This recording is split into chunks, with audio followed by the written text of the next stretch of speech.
Alright lads, so in less than 12 hours time, we are going to be getting part 2 of the 10th anniversary, our first set of Season 3 Blood War units, a new Jushiro, Renji, and also Aaroniero, and we're here to ask the question, are these characters worth summoning for, and what exactly do you need to know before you decide to summon on these characters? So first up, we are in a very fortunate situation, where we kind of know what the upcoming 2 banners are going to be for the month of August, before we even decide to summon on these characters. Now, I wouldn't really consider these spoilers because they pretty much have been announced in-game news, they just haven't been revealed yet. But if you don't want to know what the next 2 banners are going to be, skip to this time. So due to the news that we did get this morning, an upcoming challenge wants us to use Aaroniero and also Renji, and that mission is going to start right after the mid-month banner of August on the 21st. So that means our next banner is going to be a 2-character banner with Aaroniero and also Renji. Furthermore, as announced on the Bankai Live, we know we are going to be getting a Burn the Witch banner. This one in particular has been leaked. We've seen the character art, so we know what designs they're going to have. I can't show it in this video, but that likely is going to happen at the end of month for August. So our next 2 banners are just going to be focused on female units, both in the same design slash theme. So of course, if you are a fan of any of those characters, then you are going to want to save orbs for those characters. And even though this is of course a very exciting banner, everyone's opinions are different, and your orb spent here is less orb spent on those 2 upcoming banners, in case you want to save for them. In the case of end of month August, if it is banned, which likely it is, remember those are collaboration units. They are going to be more rare, as they likely will only return like once every 6-7 months. You never know when a Burn the Witch banner is going to return. So if you are interested in those banners, keep that in mind before summoning on this. Also, in terms of upcoming reruns, we do know that both Giselle banners are returning in the first week of August, and then also Full Hollow Ichigo and Segunda Etapa Okura should return around the 20th, near the end of the month. So those are pretty much all the upcoming banners coming away in the month of August, in case you want to spend orbs on those banners. But, of course, this banner, there are reasons to spend orbs, because going over the brand new units, first up we have Jushiro. Jushiro's going to be a very powerful power unit in a killer that desperately needs it, a power Aaroniero killer. When it comes to the character's damage output, he has Frenzy +3, an 80% Berserker. Upon inflicting a stat element, which he has an increased chance to do so against Aaroniero, he will then get a 100% spiritual pressure boost, and also 80% more damage to paralyzed enemies. In a way, this damage output rivals 10th anniversary. I mean, he is a part 2 unit, but it does rival 10th anniversary Ichigo, so that is actually really good.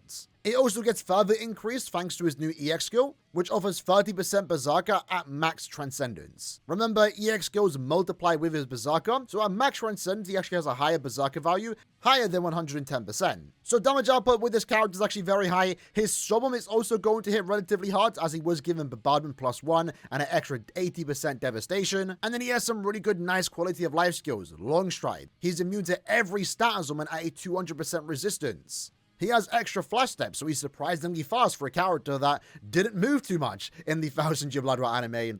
And then last but not least, what I think is going to make him a tad bit special is that he does have the strong attack recharge 10% team party buff. So what this does mean is that whenever you move into another map, it is going to lower his and your team's cooldown for their strong attacks by 10%. Really good in Limit Breaker content, especially as he is designed to be used in slot 1 for this month's Limit Breaker quest. Overall, Jushiro's going to be a very strong character.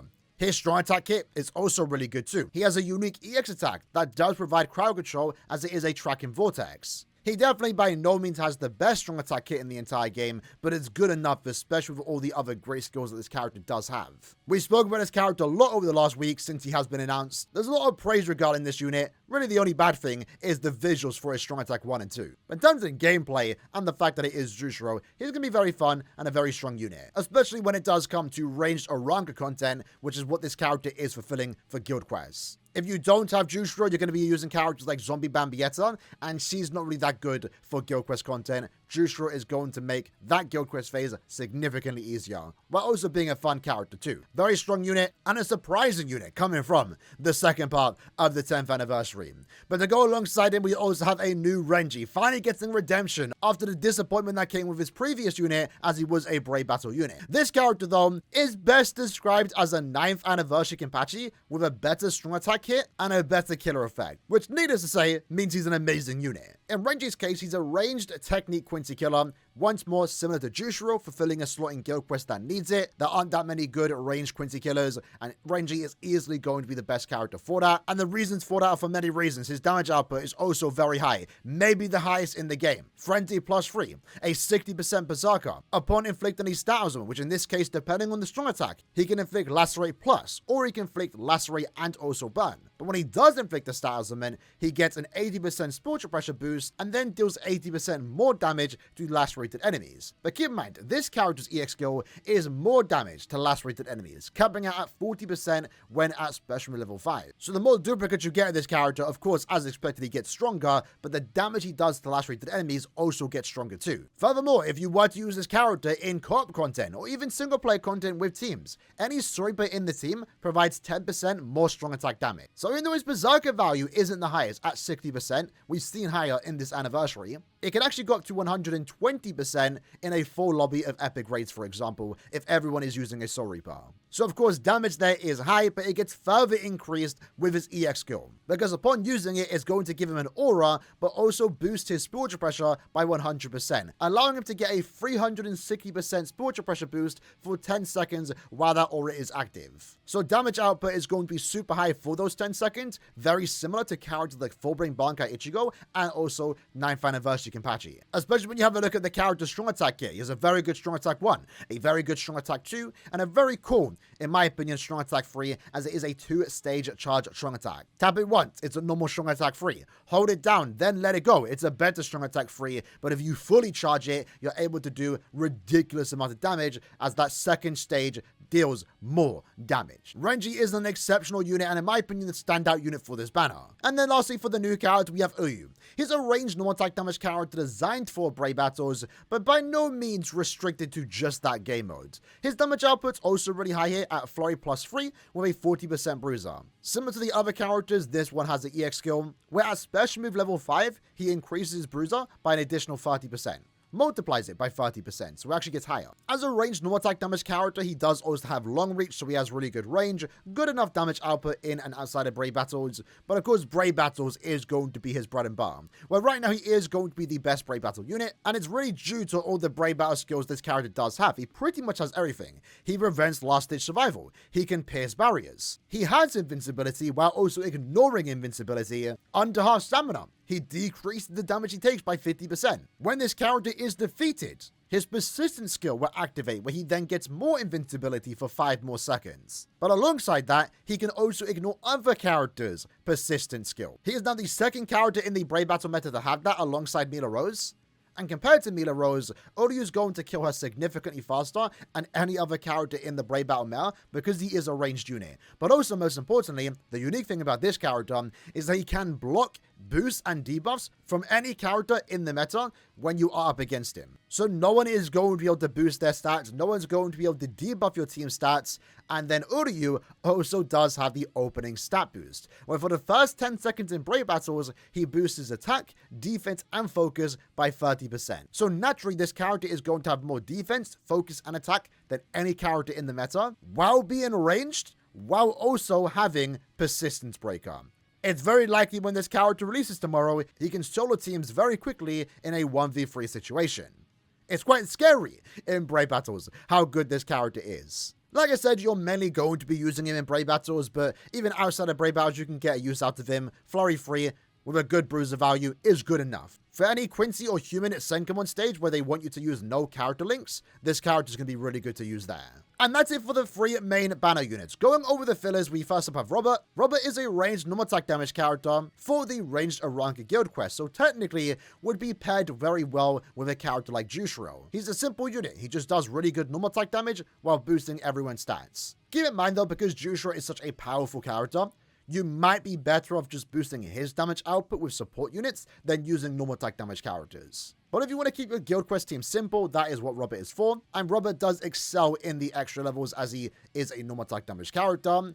Uetsu is one of the most fun units released last year in my opinion. Very strong unit, designed against the meta in a way. He doesn't ever want to inflict status augments, and that's the best part about him. His damage output is super consistent. Due to the gauge effect, it increases his damage output, lowers the cooldown for his strong attacks so we can always spam his strong attacks, And those two things ultimately just make him a fun character. He has a great strong attack kit. It's a great character too. Everyone likes Uetsu. He's a fun character and that translates into fun gameplay. Honestly, one of the more impressive units released last year, and I'm very glad he is seen in this banner. Especially because right now he is also the best lead for the melee no affiliation guild quest. Toshiro is first time featured as a filler, as he was last year's part 2 anniversary character. He's an overall strong character, good strong attack kit, does more damage to freeze enemies. Damage output of course doesn't keep up with the newer characters that we have been released during the anniversary, but he's an overall strong unit. Has 2 killers too, so he has a bit more usability, especially in guild quest content, as you can use him in the ranged no affiliation guild quest and the ranged Sturmritter guild quest.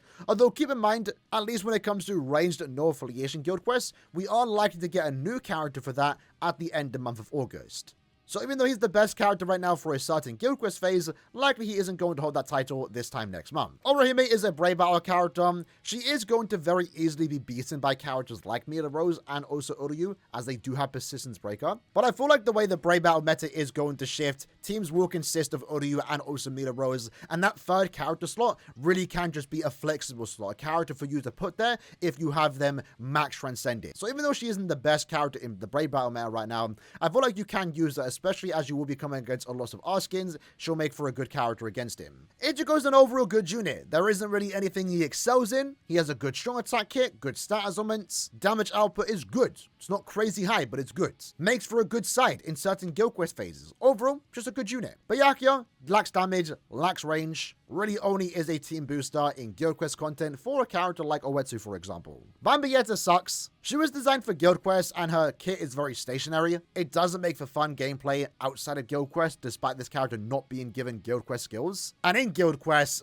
she didn't age the best. Uryu is just a Linkster farmer. He farms super Linkster potions, that's about it. And Aizen is a really fun unit. He's a great normal attack damage character. Even 3 years later, is held in high regard as the most fun normal attack damage character to use, and I kind of agree with that. So we did talk about it yesterday. Compared to part 1, the fillers aren't really the greatest. You have 3 really amazing units with Jushiro, Uryu, and Renji. You have 3 great units in the case of Robert, Uetsu, and also Toshiro. And then you have 3 good units, maybe 4 if you count Aizen, and then 2 mid units. Bad units with Bambietta and Uryu, I guess. Maybe you can group Byakuya with that too. The banner format itself is normal. You're going to get constant discounts, guarantees along the way, and then step 25 does let you pick any of the 3 new characters, Jushiro, Uryu, or Renji. And if for some reason you go all the way to step 50, which will cost you 11,000 orbs, you can once more further pick Renji, Uryu, or Jushiro, but you also can pick any other 1000-year Blood War character released from round 1